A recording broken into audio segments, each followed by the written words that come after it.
everyone. Welcome to a demo of. So today we are going to discuss ఇవాళ మనము cyber security అంటే ఏంటి and cyber సెక్యూరిటీలో different types of teams ఏం types of teams ఉంటాయి opportunities ఏంటి లేకపోతే అసలు సైబర్ సెక్యూరిటీ టీమ్ యొక్క రిక్వైర్మెంట్ ఏంటి అండ్ హ్యాకింగ్ అనేది లేకపోతే అటాకర్ అనేవాడు ఏం టైప్స్ ఆఫ్ అటాక్స్ చేయగలడు అని బేసిక్ ఓవర్వ్యూ డిస్కస్ చేద్దాం. So first cyber security is nothing.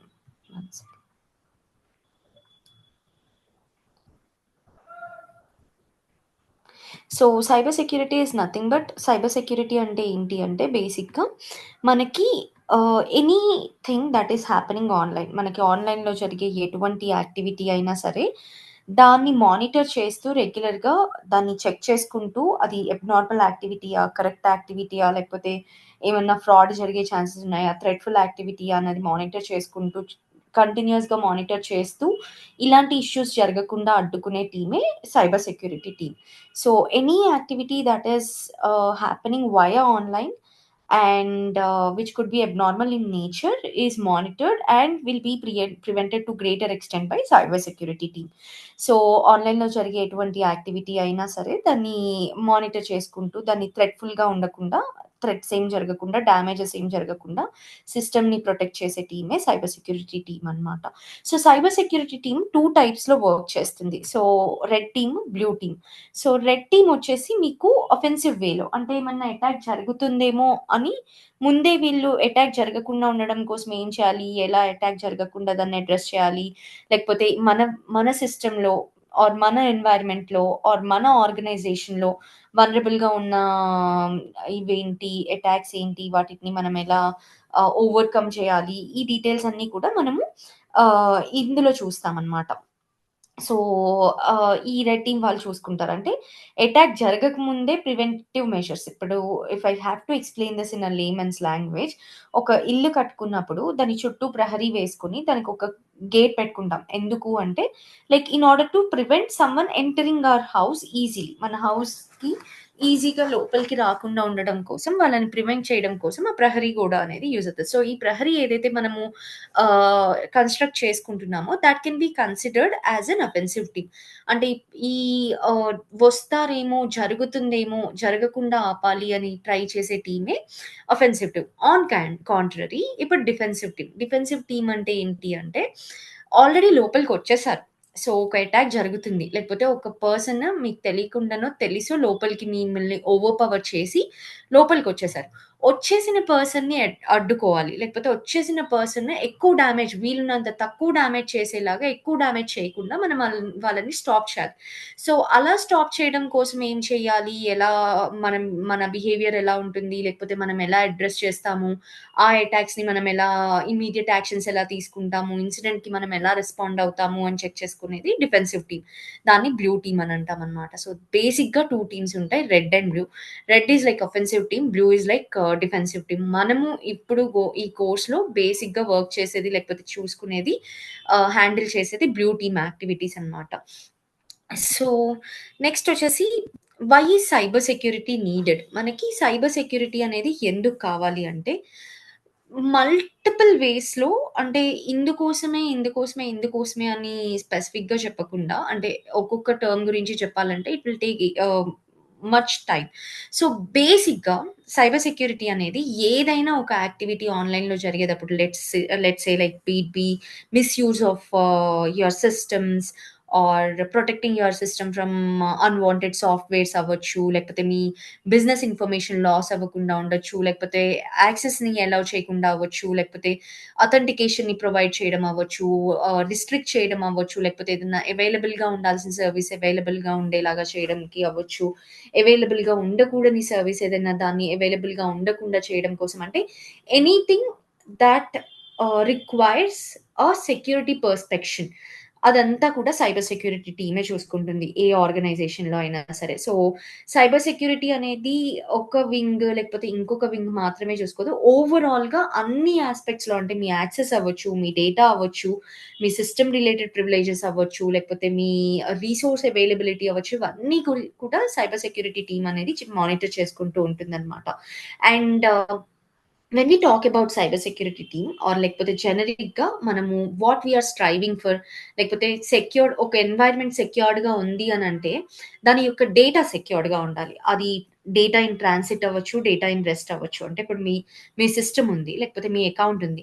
Me account secured అనంటే, మీరు ఆ అకౌంట్‌ని మీకు మాత్రమే, అంటే మీరు మాత్రమే దాన్ని యాక్సెస్ చేయగలిగేలా ఉండాలి. అలా కాకుండా ఇంకొక పర్సన్, ఎక్స్‌వైజెడ్ పర్సన్ మీ అకౌంట్‌ని మీతో పాటు యాక్సెస్ చేయగలుగుతున్నాడు. అంటే మీ ప్రమేయం లేకుండా, మీ ఇన్వాల్వ్‌మెంట్ లేకుండా, మీకు తెలియకుండా చేస్తున్నారంటే మీ అకౌంట్ బ్రీచ్ అయినట్టు. సో, డేటా అనే దాన్ని ఎలా ప్రొటెక్ట్ చేసుకోవాలి అంటే, ఒక పీస్ ఆఫ్ డేటా, అది మీ అకౌంట్ క్రెడెన్షియల్స్ అవ్వచ్చు, మీ యాక్టివిటీస్ అవ్వచ్చు ఆన్‌లైన్‌లో, మీ బ్యాంకింగ్ యాక్టివిటీస్ అవ్వచ్చు, లేకపోతే మీ సిస్టమ్ యూసేజ్ రిలేటెడ్ యాక్టివిటీస్ అవ్వచ్చు, వాటెవర్ ఇట్ ఈస్, ఒక పీస్ ఆఫ్ డేటాని, లేకపోతే ఫైల్స్ అవ్వచ్చు, ఏదన్నా అవ్వచ్చు. ఒక పీస్ ఆఫ్ డేటాని మనం ఎలా ప్రొటెక్ట్ చేసుకోవాలి అంటే, మేజర్‌గా 3 వేస్‌లో ప్రొటెక్ట్ చేసుకుంటాం. అది ఏంటి అంటే confidentiality, integrity and availability. So, కాన్ఫిడెన్షియాలిటీలోకొచ్చేసరికి ఒక పీస్ ఆఫ్ డేటా ఉంది అంటే, ఇప్పుడు లెట్స్ సే ఒక డాక్టర్ అండ్ పేషెంట్ ఉన్నారు. సో, ఆ పేషెంట్ యొక్క ప్రాబ్లమ్ ఏంటి? ఆ పేషెంట్‌కి తను రిఫర్ చేసిన మెడిసిన్స్ ఏంటి? ఆ పేషెంట్ యొక్క ఇష్యూస్ ఏంటి? దాన్ని ఎలా ఓవర్‌కమ్ చేయాలి? ఈ డీటెయిల్స్ అన్నీ డాక్టర్‌కి, పేషెంట్‌కి మధ్యలో మాత్రమే ఉండాలి. అలా కాకుండా మిగతా వాళ్ళకి, అనాథరైజ్డ్ పీపుల్‌కి ఎవరికైనా తెలిసిపోతే దాన్ని కాన్ఫిడెన్షియాలిటీ బ్రీచ్ అని అంటాం. లెట్స్ సే ఇప్పుడు డాక్టర్, పేషెంట్ కాకుండా ఇంకొక థర్డ్ పర్సన్, లేకపోతే రైవల్రీ పర్సన్ ఒకతనికి తెలిసింది. సో, అతనేం చేస్తాడు, ఈ ఏదైతే డిసడ్వాంటేజ్ ఉందో, లేకపోతే ఏదైతే డ్రాబ్యాక్ ఉందో, విచ్ ఇస్ హిస్ హెల్త్, దాన్ని ఎక్స్‌ప్లాయిట్ చేయడానికి ట్రై చేస్తాడు. సో, ఇలాంటి సెన్సిటివ్ ఇన్ఫర్మేషన్ ఏదైతే ఉంటుందో, this is just an example. So, అలా ఎవరికి మాత్రం అయితే తెలియాలో వాళ్ళకి మాత్రమే తెలిసేలాగా, ఎవరికీ తెలియకూడదో వాళ్ళకి తెలియకుండా ఉండేలాగా చూసుకునే కాన్సెప్ట్‌ని కాన్ఫిడెన్షియాలిటీ అని అంటామనమాట. So, confidentiality is nothing but this information, sensitive information which is supposed to be known by a person. ఒక పర్సన్‌కి, లేకపోతే ఒక పార్టీకి, లేకపోతే 2 పార్టీస్‌కి మధ్యలో తెలియాల్సిన డీటెయిల్స్ ఏవైతే ఉంటాయో, షేర్ చేసుకునే డీటెయిల్స్ ఉంటాయి, ఏవైతే ఉంటాయో, అవి వాళ్ళకి మాత్రమే తెలియాలి. వాళ్ళకి కాకుండా థర్డ్ పర్సన్‌కి తెలిసిపోతే దాన్ని కాన్ఫిడెన్షియాలిటీ బ్రీచ్ అని అంటామనమాట. నెక్స్ట్ వచ్చేసి ఇంటిగ్రిటీ బ్రీచ్. సో, ఒక పీస్ ఆఫ్ డేటా ఉంది. ఆ పీస్ ఆఫ్ డేటాని మనము ఆహ్, మనకి నచ్చినట్టు చేంజ్ చేయకూడదు. అంటే ఇప్పుడు let's say like I prepared this document. ఈ డాక్యుమెంట్ నేను ప్రిపేర్ చేశాను. సో, నా కాంటెంపరరీ, లేకపోతే నాకు అపోనెంట్స్ ఎవరైతే ఉంటారో వాళ్ళు నాకు తెలియకుండా ఈ డాక్యుమెంట్‌లో ఏమన్నా చేంజెస్ చేశారు. Which is unauthorised. అలా అనాథరైజ్డ్‌గా యాక్చువల్‌గా ఉన్న డేటాని ఎవరైతే ట్యాంపర్ చేస్తారో, ఎప్పుడైతే ట్యాంపర్ అవుతుందో దాన్ని మనము ఇంటిగ్రిటీ లాస్ అని అంటామనమాట. సో, ఇంటిగ్రిటీ లాస్ అంటే ఏంటంటే data has lost its originality. దాని యొక్క ఒరిజినల్ స్టేట్ ఆఫ్ బీయింగ్ నుండి అది చేంజ్ అయిపోతే దాన్ని మనము ఇంటిగ్రిటీ బ్రీచ్ అని అంటామనమాట. నెక్స్ట్ వచ్చేసి అవైలబిలిటీ. అవైలబిలిటీ అంటే ఏంటి అంటే, ఒక రిసోర్స్ ఉంది. So, let's say me banking application ఉంది. మీ బ్యాంకింగ్ అప్లికేషన్‌ని మీరు ఎప్పుడు యూజ్ చేసుకోవాలి అనుకుంటే అప్పుడు యూజ్ చేసుకునేలాగా దాన్ని మేము డిజైన్ చేసాము. మీరు ఇన్‌స్టాల్ చేసుకోండి అని చెప్తేనే, అంటే బీ వర్చువల్‌గా అవ్వచ్చు, లేకపోతే through any kind of communication, ఆ బ్యాంక్ అనేవాళ్ళు మనకి ఆ ఒపీనియన్ ఇస్తేనే మనం ఆ యాప్ ఇన్‌స్టాల్ చేసుకొని దాన్ని యూజ్ చేస్తున్నాం. సో, అంటే what they are saying that we can give you some services, make use of our services అని చెప్తున్నారనమాట. సో, అలా చెప్పినప్పుడు మనము ఇన్‌స్టాల్ చేసుకున్నప్పుడు అది యూజ్ అవ్వట్లేదు. అంటే మనం ట్రై చేస్తున్నాము, అది వర్క్ అవ్వట్లేదు. మనం ట్రై చేస్తున్నాము, అది వర్క్ అవ్వట్లేదు. మనం ఎన్ని సార్లు ట్రై చేసినా గానీ, ఈ బ్యాంకింగ్ అప్లికేషన్ అనేది మనము ఎప్పుడు ఓపెన్ చేసి మనీ పంపిద్దాం అనుకున్నా గానీ, బ్యాంకింగ్ అప్లికేషన్ వర్క్ అవ్వట్లేదు. అంటే ఏంటి? వాళ్ళు ఏదైతే అవైలబిలిటీ ప్రామిస్ చేశారో, ఆ అవైలబిలిటీ లేదు మనకి. అలాంటి కేస్‌లో అవైలబిలిటీ బ్రీచ్ అని అంటాం. అలాగే నా బ్యాంక్ అప్లికేషన్ అనేది నాకు మాత్రమే యాక్సెస్ అయ్యుండాలి. అలా కాకుండా ఇంకొక ఎక్స్‌వైజెడ్ పర్సన్ ఎవరికో యాక్సెస్ అయ్యున్నా, అంటే నాకు కాకుండా ఇంకెవరికైనా యాక్సెస్ అయ్యున్నా గానీ, దాన్ని కూడా అవైలబిలిటీ బ్రీచ్ అని అంటాం. అంటే అవైలబుల్‌గా ఉండాల్సినది అవైలబుల్‌గా లేకపోయినా, అవైలబుల్‌గా ఉండకూడంది అవైలబుల్‌గా ఉన్నా గానీ, దాన్ని అవైలబిలిటీ బ్రీచ్ అని అంటామనమాట. సో, బేసిక్‌గా డేటా అనేది మనకి 3 వేస్‌లోనే ట్యాంపర్ అయ్యే ఛాన్స్ ఉంటుంది. ఒకటి కాన్ఫిడెన్షియాలిటీ, ఇంకొకటి ఇంటిగ్రిటీ అండ్ ఇంకొకటి availability. And this is like most commonly asked interview question కూడా. సో, ఒక పీస్ ఆఫ్ డేటా ఉంటే, ఆ పీస్ ఆఫ్ డేటాని మీరెలా ప్రొటెక్ట్ చేస్తారు అనేది కామన్‌గా అడిగే క్వెషన్ కూడా ఇంటర్వ్యూ పర్స్పెక్షన్‌లో డిస్కస్ చేస్తే. And as I've mentioned earlier, like different types of మనకి సైబర్ అటాక్స్ ఉంటాయి. లేకపోతే మన డేటా అనేది డిఫరెంట్ టైప్స్‌లో స్టీల్ చేసే ఛాన్సెస్ ఉంటాయి. అవేంటి అంటే ఐడెంటిటీ థెఫ్ట్. అంటే ఇప్పుడు నేనున్నాను. నేను as a person like Lahari అనే ఒక పర్సన్ ఉంది. అండ్ ఆ పర్సన్ ఐడెంటిటీ ఇది. లేకపోతే ఆ పర్సన్ బిహేవియర్ ఇది. ఆ పర్సన్ క్యారెక్టర్ ఇది. ఆ పర్సన్ చేసే యాక్టివిటీస్ ఇవి అని ఒక రెప్యుటేషన్ ఉంటుంది. లేకపోతే ఆ పర్సన్‌కొచ్చే ఇన్‌కమ్ ఇది. ఆ పర్సన్‌కొచ్చే లోన్ ఇది. ఆ పర్సన్‌కొచ్చే మెడికల్ ఇన్స్యూరెన్స్ ఇది అని ఒక రెప్యుటేషన్ ఉంటుందన్నమాట. సో, ఎప్పుడైతే మనము ఆహ్, ఈ నా ఐడెంటిటీ థెఫ్ట్ ఎప్పుడైతే జరిగిద్దో, అంటే నా ప్లేస్‌లో నా ఐడెంటిటీ, నా రెప్యుటేషన్ యూజ్ చేసుకొని ఇంకొక పర్సన్ దాన్ని ఎక్స్‌ప్లాయిట్ చేసే ఛాన్స్ ఉంటుంది. సో, అలాంటి టైప్ ఆఫ్ అటాక్స్‌ని అంటే మన ఐడెంటిటీ ఇప్పుడు నా ఫోను నంబర్ తీసుకొని, ఆ ఫోను నంబర్ మీద ఒక ఇల్లీగల్ సిమ్ తీసుకొని ఇల్లీగల్ యాక్టివిటీస్‌కి చేశారు. అక్కడ ఎవరు ఎవరి నేమ్ పాడవుతుంది అంటే నా నేమే పాడవుతుంది. It was my name which is getting destroyed. So, ఇలాంటి టైప్ ఆఫ్ యాక్టివిటీస్‌ని మనము ఆహ్, ఐ ఐడెంటిటీ థెఫ్ట్ యాక్టివిటీస్ అంటాం. అంటే ఏంటి? ఒక పర్సన్‌ది గాని, ఒక ఆర్గనైజేషన్‌ది గాని ఐడెంటిటీ తీసుకొని దాన్ని బ్రీచ్ చేస్తే దాన్ని ఐడెంటిటీ థెఫ్ట్ అని అంటామనమాట. Next is monetary theft. So, monetary థెఫ్ట్‌లో వచ్చేసి మనీ ఇన్వాల్వ్ అవుతాయి. అంటే ఫినాన్షియల్ లాసెస్ జరిగితే దాన్ని మానిటరీ థెఫ్ట్ అని అంటాం. నెక్స్ట్ వచ్చేసి legal ramifications.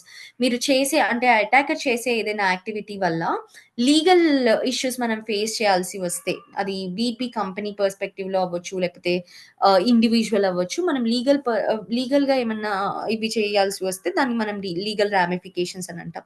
Next disciplinary actions. So, disciplinary action అంటే ఇప్పుడు ఒక స్టాండర్డ్ ఫాలో అవ్వకుండా ఇంకేదన్నా రాంగ్ వేలో ఏదన్నా వర్క్ జరిగింది అంటే గవర్నమెంట్ నుండి అవ్వచ్చు, లేకపోతే మీ పైన వాళ్ళ నుండి అవ్వచ్చు, కంపెనీస్ నుండి అవ్వచ్చు. మీకు డిసిప్లినరీ యాక్షన్స్ అనేవి తీసుకుంటారనమాట. సో, అలాంటి సర్కమ్‌స్టాన్సెస్ నుండి కూడా మనం face చేయాల్సొస్తది.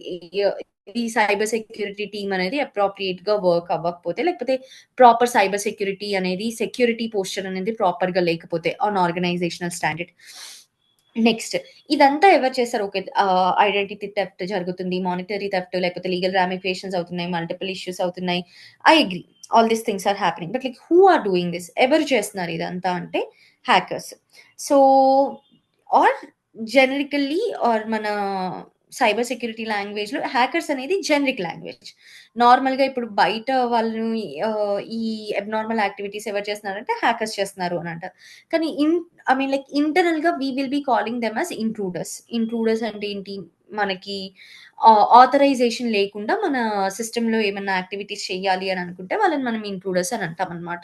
So, hackers are intruders బేసిక్‌గా వీళ్ళకి సింపుల్ వేలో మనం వాళ్ళకొక నేమ్ ఇవ్వాలి అంటే ఆథరైజేషన్ లేకుండా ఏదైనా యాక్టివిటీ చేస్తున్నారు to gain any kind of profit by hacking our systems online. So, వాళ్ళని మనము హ్యాకర్స్ అని అంటామనమాట. అండ్ హ్యాకర్స్‌లో కూడా 3 టైప్స్ ఆఫ్ హ్యాకర్స్ ఉంటారు. White hat hackers, grey hat hackers, black hat hackers. So, white hat hackers అనేవాళ్ళు గుడ్ హ్యాకర్స్. సో, వాళ్ళు చేసే హ్యాకింగ్ ఏంటంటే వాళ్ళు హ్యాకింగ్ చేసినప్పటికి కూడా కంపెనీ వాళ్ళే వాళ్ళని హైడ్ చేసుకొని వాళ్ళు ఒకవేళ అన్‌ఫోర్సీన్ సర్కమ్‌స్టాన్సెస్‌లో హ్యాకింగ్ జరిగితే to which extent their organization can get breached అన్న డీటెయిల్స్ తెలుసుకోవడం కోసం మనకి ఈ వైట్ హ్యాట్ హ్యాకర్స్ అనేవాళ్ళు ఇది చేస్తారనమాట. నెక్స్ట్ వచ్చేసి వైట్ హ్యాట్ హ్యాకర్స్ అనే వాళ్ళని ఇంప్లాయ్ చేసుకొని కంపెనీ వాళ్ళు చేస్తారు. సో, వాళ్ళేంటంటే out of legal bounds they don't do anything out of legal bounds. అంటే ఇల్లీగల్ అనుకున్నది ఏది చేయరు. అండ్ వాళ్ళు చేసేదంతా కూడా ముందే ప్రీ డిఫైన్డ్ ఉంటుంది. వాళ్ళు ఏం చేయాలి? ఎందుకు చేయాలి? ఏం చేస్తున్నారు? To which extent they are going ఈ డీటెయిల్స్ అన్నీ వాళ్ళకి ముందే తెలుస్తాయి. సో, ఇది white hat hacker job. Next వచ్చేసి grey hat hackers. So, grey hat hackers ఎవరంటే వీళ్ళు okay. Before saying grey hat hackers I will just highlight about black hat hackers. Black hat హ్యాకర్స్‌కి క్రిమినల్ ఇంటెన్షన్స్ ఉంటాయి. అంటే ఏంటి?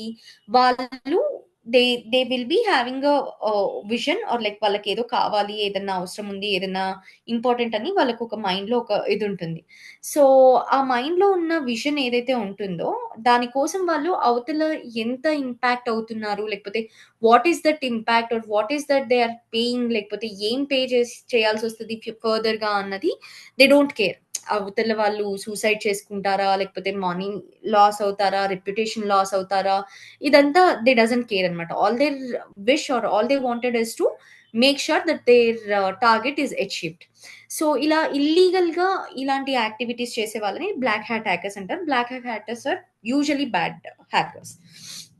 So, grey hat వచ్చేసి మీకు white హ్యాట్‌కి, black హ్యాట్‌కి మధ్యలో ఉంటారు. అంటే వాళ్ళ సిట్యుయేషన్‌కి తగ్గట్టు లీగల్‌గా చేయొచ్చు. అండ్ సైమల్టేనియస్‌గా ఇల్లీగల్‌గా కూడా చేసే ఛాన్సెస్ ఉంటాయి. అంటే they will go out of the legal bounds and they might perform certain actions which could have bad consequences. So, అలాంటి టైప్ ఆఫ్ హ్యాకర్స్‌ని గ్రే హ్యాట్ హ్యాకర్స్ అని అంటామనమాట. ఇది బ్రాడర్ క్లాసిఫికేషన్. ఇది కాకుండా మళ్ళీ మనకి అందులోనే సబ్ క్లాసిఫికేషన్స్ చూడాలి అంటే హ్యాకర్స్‌లో మనకి ప్రొఫెషనల్ హ్యాకర్స్ అని, స్క్రిప్ట్ కిడ్డీస్ అని అంటే వాళ్ళ ఇంటెంట్‌ని బట్టి లేకపోతే వాళ్ళ రిక్వైర్మెంట్‌ని బట్టి ఈ టైప్ ఆఫ్ హ్యాకర్స్ అనే వాళ్ళు కూడా చేంజ్ అవుతూ ఉంటారనమాట. So, when we talk about professional hackers మనకి వీళ్ళేంటంటే ప్రాపర్ హ్యాకింగ్ అనేది నేర్చుకొని ప్రాపర్‌గా అంటే వాళ్ళు ఎగ్జిక్యూట్ చేసే హ్యాకింగ్ అనేది మధ్యలో అటు ఇటు అవ్వకుండా ఎగ్జాక్ట్‌గా ఎలా చేయాలనుకుంటారో అలా చేస్తారనమాట. సో, ఆ ప్రొఫెషనల్ హ్యాకర్స్‌లోనే రెడ్, బ్లాక్ డివైడ్ అయ్యి ఉంటారు. సో, వీళ్ళు ప్రొఫెషనల్స్ అన్నమాట. నెక్స్ట్ వచ్చేసి స్క్రిప్ట్ కిడ్డీస్.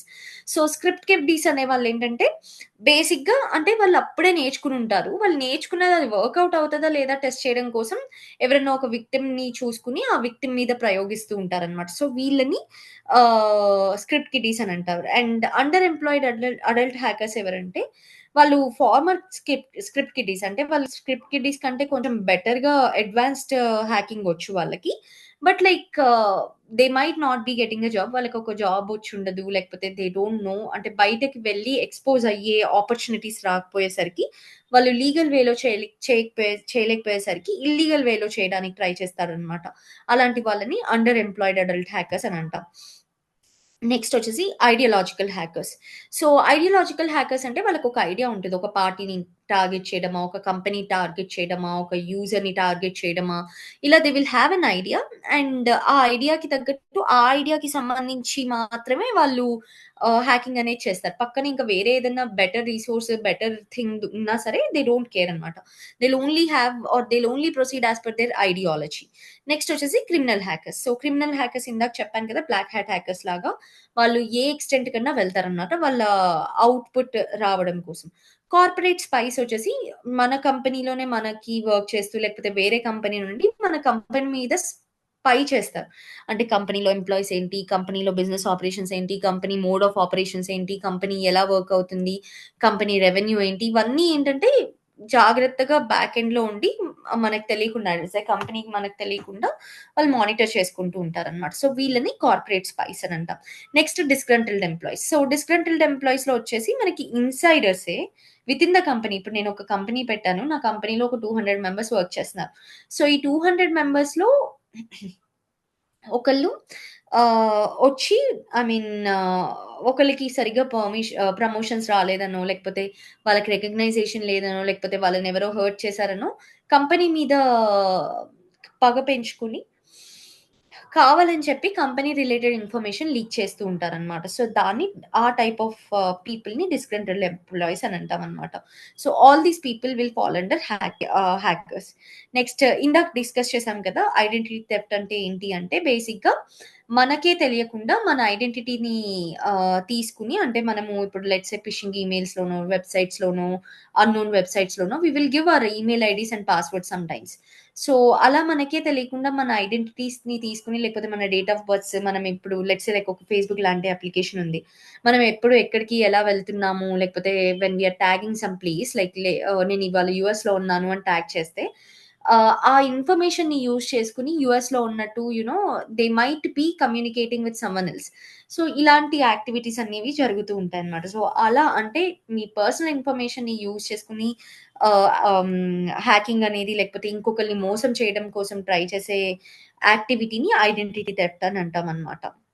అండ్ అలా ఐడెంటిటీ థెఫ్ట్ చేసి అటాకర్ అనే వాళ్ళు ఏం చేస్తారు అంటే క్రెడిట్ కార్డ్స్‌ని యూజ్ చేసుకోవడము, అనాథరైజ్డ్ టాక్స్ రిలేటెడ్ యాక్టివిటీస్ చేయడము, లేకపోతే హెల్త్ ఇన్స్యూరెన్స్ క్లెయిమ్ చేసుకోవడము, లేకపోతే మొబైల్ కనెక్షన్స్ అని ఇలా అంటే depending on the type of requirement like they will be proceeding ahead and working on thought.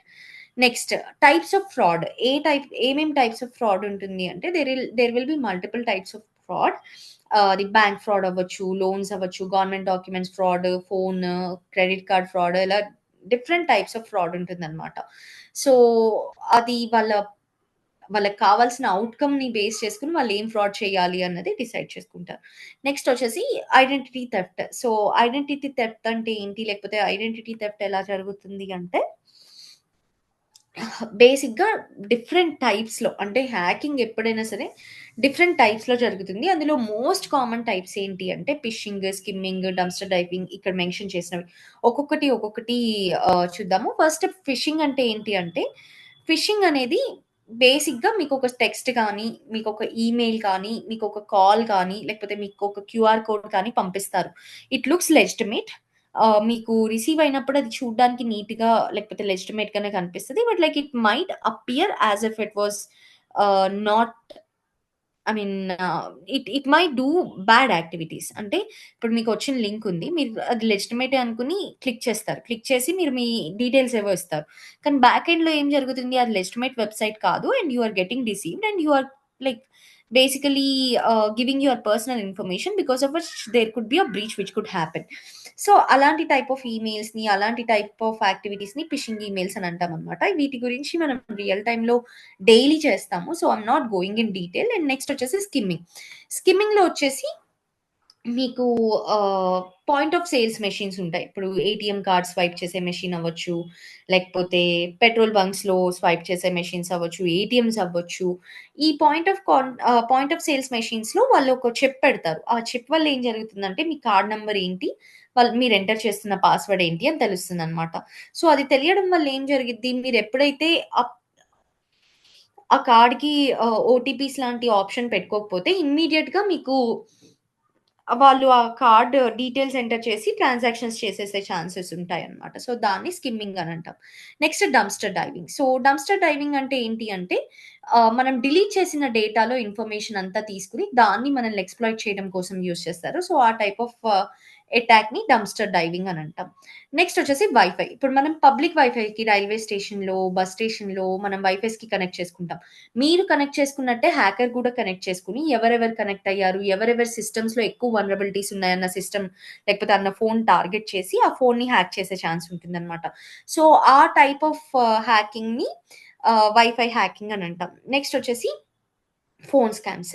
మనకు తెలియకుండా మనకు సంబంధించి ఏవన్నా ఫోన్ రిలేటెడ్ స్కామ్స్ ఏమన్నా అయినా లేకపోతే మీకొక కాలొచ్చి మీకు అర్జెంట్‌గా ఈ లాటరీ తగిలింది. మీకొక ఓటీపీ వస్తది. ఆ ఓటీపీ చెప్పండని.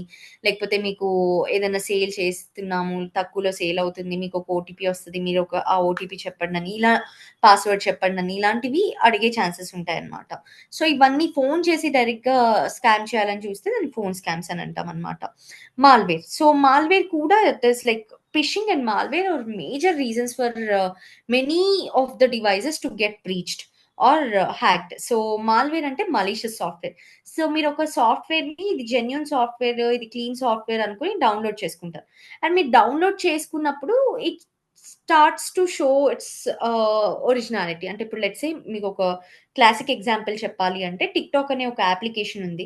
సో, అప్లికేషన్ ఏంటి? బేసిక్‌గా మనము ఎంటర్ చేసుకున్నప్పుడు మన date of birth, Gmail ID, password ఇవన్నీ ఇచ్చుకుంటామనమాట. ఇచ్చినప్పుడు ఏం జరుగుతుందంటే, it will store all the data. మీకదెందుకు జెన్యూన్‌గా అంటే as a user what we think it was used or it is used for making videos which is for fun. కానీ back ఎండ్‌లో ఏం జరుగుతుంది? ఈ డేటా ఏదైతే ఉంటదో, ఈ డేటా అంతా తీసుకొని వెళ్ళి అక్కడ సేల్ చేసి ఐ మీన్ లైక్ ఆళ్ళు డార్క్ వెబ్‌లో సేల్ చేయడము, లేకపోతే వాళ్ళిప్పుడు చైనా లాంటి కంట్రీకి అమ్మేయడము, లేకపోతే చైనా వాళ్ళదే అది. సో, వాళ్ళు మన పీపుల్ ఎవరు? మన పీపుల్ డేటా ఏంటి? మన పీపుల్ ఎలా ఉంటారు? ఏం చేస్తున్నారు? ఏ టైప్ ఆఫ్ ఈమెయిల్స్ ఉన్నాయి? వాళ్ళని బ్రీచ్ చేయడాలు ఇలాంటివి జరుగుతాయన్నమాట. అంటే ఏంటి? Though it is appearing as a good software but like back ఎండ్‌లో it is doing malicious activities. So, అలాంటి type of softwares wherein like in back end if that is doing some kind of bad activities then that is called as malware. దాన్ని malware అని అంటాం. Next వచ్చేసి shoulder surfing. Shoulder surfing is nothing but మీరు password enter చేసేటప్పుడు మీ వెనకాల నుంచి మీ shoulder మీద నుండి ఆ డీటెయిల్స్ చూస్తే దాన్ని షోల్డర్ సర్ఫింగ్ అని అంటాం. ఇంపర్సనేషన్. సో, ఇంపర్సనేషన్ అంటే ఒక పర్సన్ ఇంకొక పర్సన్ లాగా యాక్ట్ చేసి మిమ్మల్ని ఫిష్ చేయడం. అంటే మిమ్మల్ని మోసం చేయడం అనే టెక్నిక్‌ని ఇంపర్సనేషన్ అని అంటామనమాట. Again like these are few techniques but not limited to. ఇలా మాత్రమే హ్యాకింగ్ చేస్తారు అనంటే కాదు. Like there will be multiple techniques or tactics wherein like the hackers will be using.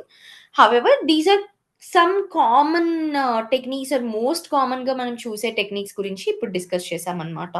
So, any doubts, questions, queries anything?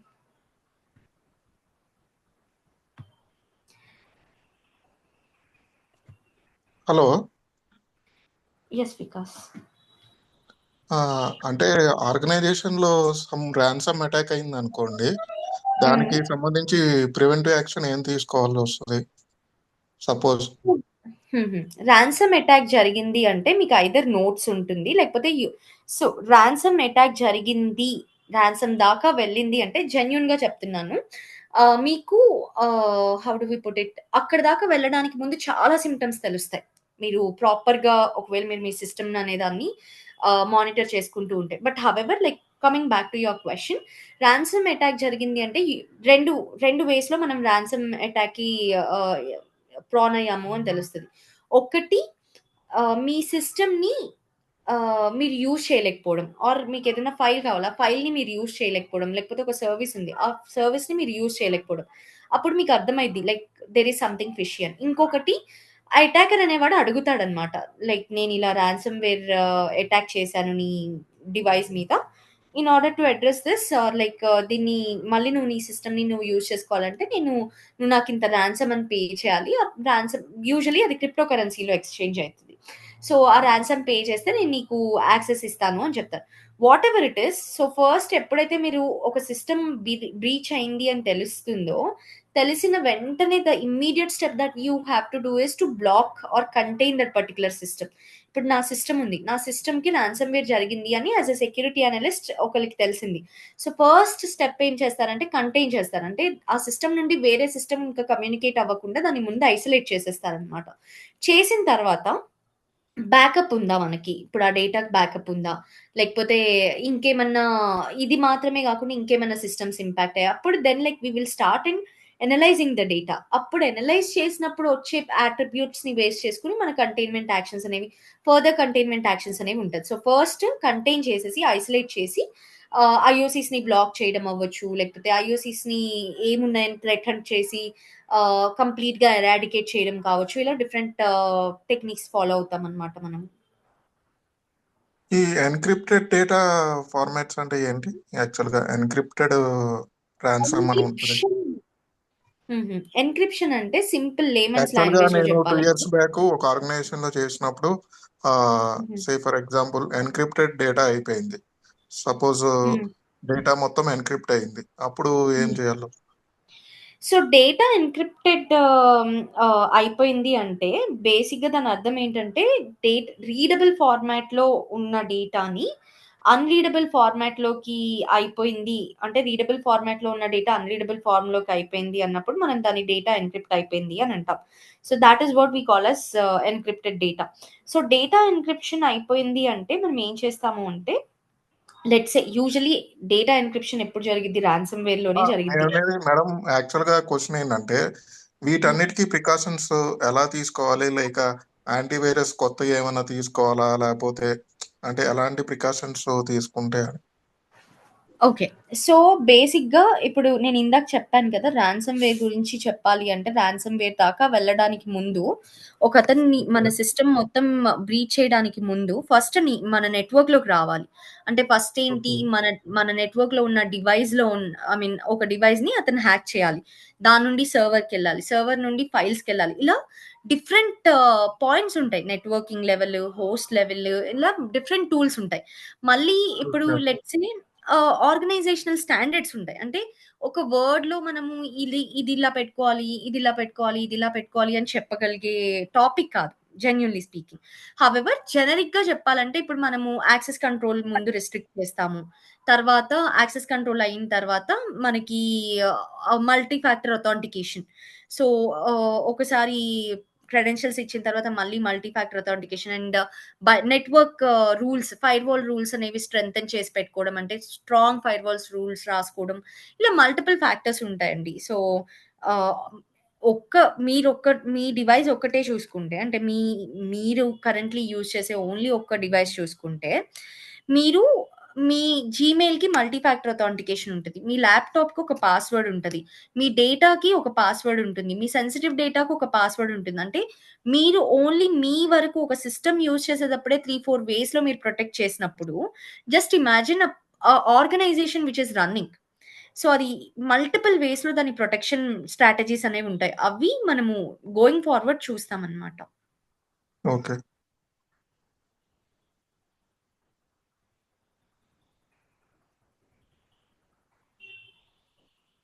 Anything else? Cyber security architecture ఒకసారి చెప్తారా madam? Cyber security architecture అంటే అంటే how do we become a professional or exactly అంటే what exactly is your point? So, basically అంటే cyber security architecture గురించి చెప్పాలి అంటే network security first. అంటే సెక్యూరిటీ పర్స్‌పెక్టివ్‌లో. I'm not talking about your jobs or I'm not talking about like మీ careers గురించి మాట్లాడట్లేదు. సో, ఫస్ట్ వచ్చేసి నెట్వర్క్ సెక్యూరిటీ. సో, నెట్వర్క్ సెక్యూరిటీలో ఉన్నప్పుడు మీరు కనెక్షన్ ఎస్టాబ్లిష్ చేసుకోవడానికి. అంటే నేను ఇప్పుడు నా డివైస్ నుండి మీ డివైస్‌కి కనెక్ట్ చేసుకోవాలి అంటే నెట్వర్కింగ్ జరగాలి. సో, ఫస్ట్ మనం నెట్వర్క్ సెక్యూరిటీ చూసుకుంటాం. నెక్స్ట్ వచ్చేసి ఎండ్ పాయింట్ సెక్యూరిటీ. సో, ఒక డివైస్ మీరొక డివైస్ నుండి నేనొక డివైస్ నుండి కనెక్ట్ అవుతాను కాబట్టి అది సర్వర్ అవ్వచ్చు, డెస్క్‌టాప్ అవ్వచ్చు, ల్యాప్‌టాప్ అవ్వచ్చు, ఏదన్నా అవ్వచ్చు. ఎండ్ పాయింట్ సెక్యూరిటీ చూస్తాం. నెక్స్ట్ ఆ ఎండ్ పాయింట్‌ని ఎవరు యాక్సెస్ చేయాలి అని చూస్తాం. సో, అప్పుడు ఐడెంటిటీ యాక్సెస్ మేనేజ్‌మెంట్ వస్తుంది.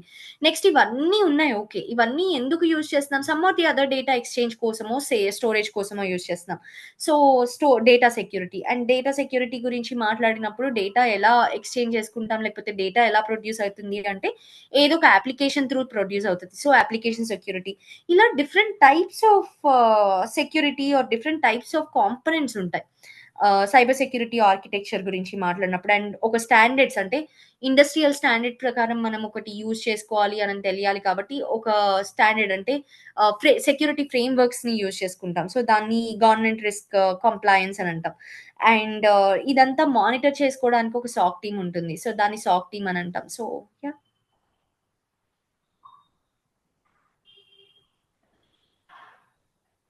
సో, సైబర్ సెక్యూరిటీ అనేది మల్టిపుల్ లేయర్స్‌లో ఉంటుంది. It is not a job of what do we say ah, ఇ ఇలా ఇదొక్కటే పాయింట్ చూస్తే సరిపోతుంది. ఇదొక్కటే పాయింట్ చూస్తే సరిపోతుందని చెప్పలేం. మల్టిపుల్ లేయర్స్‌లో, మల్టిపుల్ వేస్‌లో, మల్టిపుల్ టైప్స్‌లో ప్రొటెక్షన్ అనేది చేయాలన్నమాట. ఓకే అండి. యాక్చువల్‌గా ఏమేం టాపిక్స్ కవర్ అవుతాయి? కంటెంట్స్ ఏమైనా ఎక్స్‌ప్లెయిన్ నేను కరిక్యులమ్ చూపిస్తారా? పంపిస్తాను. యాక్చువల్లీ ఆల్రెడీ ఉంది. నాకు తెలిసి వీళ్ళు ఇన్‌స్టిట్యూట్ వాళ్ళు ఓకే. పంపిస్తారు. ఒకసారి రిఫర్ ఓకే. చేసుకోండి. Okay. Yeah!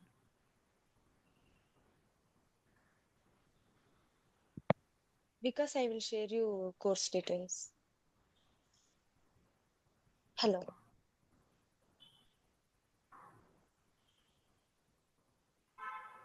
Hello. Hello, Vikas. Hello. Hello, hello. Lahari. Vikas, I will share you course yeah! content. Yeah! Okay. Okay. Okay. Yeah, okay. Yeah!